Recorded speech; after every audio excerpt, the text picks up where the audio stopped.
Welcome to this new Yacht Talk special. What really goes on board a super yacht like Moskito? Well, let's find out by talking to the crew.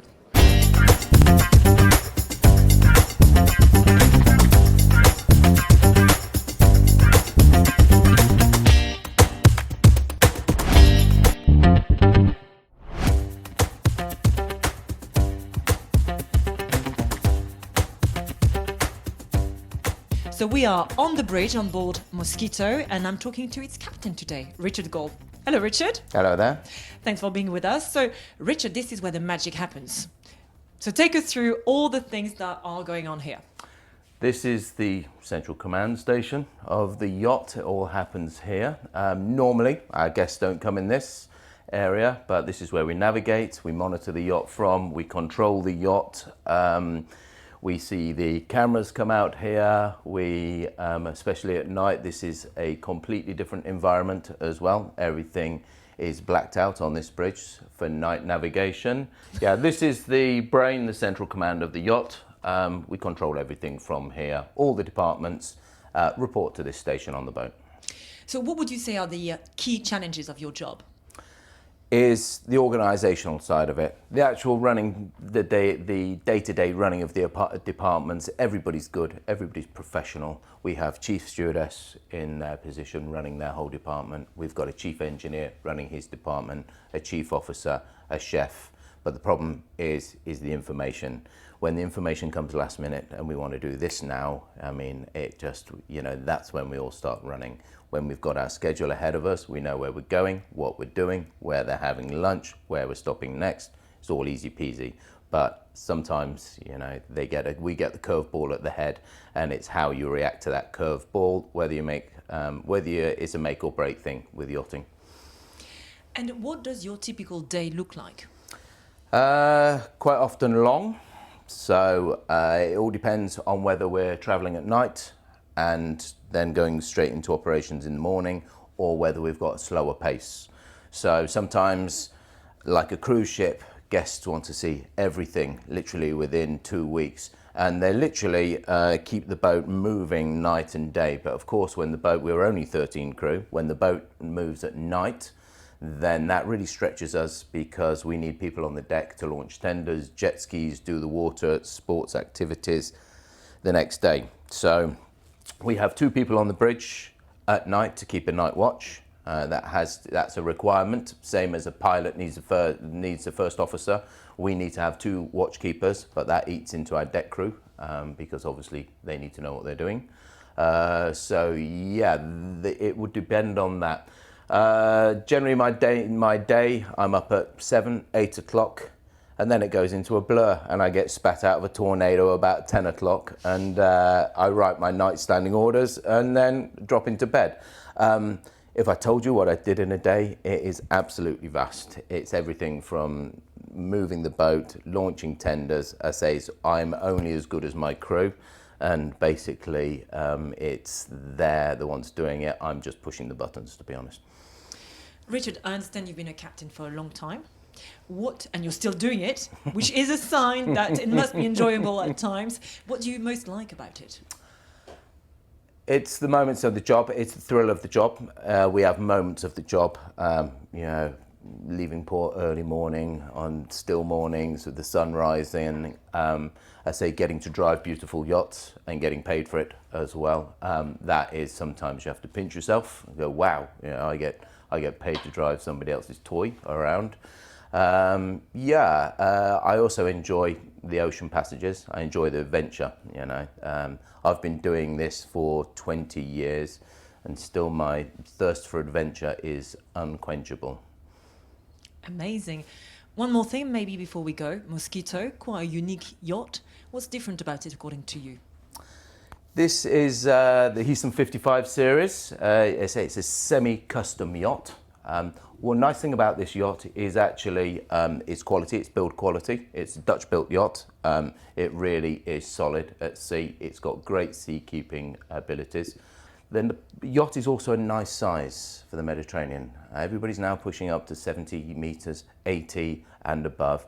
The nice thing about Moskito is we can still get it in all the nice quaint little ports.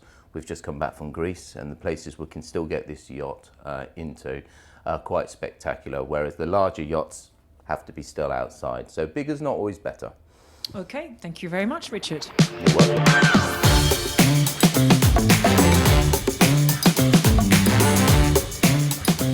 Right now I'm joined by Solimar Velasco, who is a deckhand on board Moskito. Hello. Hi Charlotte, it's a pleasure to be on your show. Tell us about what your job involves. What do deckhands do normally? Well, as you well know, people is related with the captain's positions on board, so everything is by rank. So the deckhand position is the initial position that we have to start to make your way up to the bridge. So the deckhand basically does the whole cleaning, and we live with a chamois in our hand 24/7. We have to wash the boat, take care of details in the exterior of the vessel, and just like taking care of the exterior looks shiny and perfect for all of our guests, and also include another safety task. During some seasons of the year, we take care of like fire extinguisher, life suits. We take care of the raft as well, like making sure everything is on a safer manner, prepared for the summer. And during the summer, we have to take care of the jet skis, tenders, sea bobs, all the water crafts that we have on board, and toys for the guests, so they're in point to have some fun. So a lot more than cleaning, basically. It's a lot more than cleaning, yes, for sure. Solimar, I'd like to talk about yourself as well, because you're quite unique in the industry in the sense that you're a woman and you're working outside the boat. Normally you find the women inside. Yes, absolutely. People is more familiar to have the girls inside as stewardesses, but on this vessel, I'm the only girl on board, which is a pleasure to work with all the boys. And yeah, it's the industry is definitely opening opportunities for the girls to grow and blossom outside, and kind of like shape and get more skills outside with toys, getting involved with some male well-known roles, which is great, and we can develop some muscle and work as the guys, which is great. And I think it's just great having the opportunity to work as equals. Absolutely, I won't disagree with you. You are originally from El Salvador, and I understand you're the first woman from your country to be doing this job. Yes, usually we have commercial ports, but to work as a seafarer in El Salvador, you have to work through a military career first, and then you go to the Navy. But in my case, I'm the first female on private yachts industry, like the luxury industry, which is like a minus percentage, is like very minimum. So I'm very proud to represent my country in that good manner, when it's like I can tell all the girls, they ask me, how you do this, how can I do it? And I can give you some tips how you can get a job here. That's not a problem. Solimar, if you had a tip or some advice for young ladies in El Salvador considering a career like yours, what would you tell them? What would you share with them? First, and the most essential thing is you have to speak English.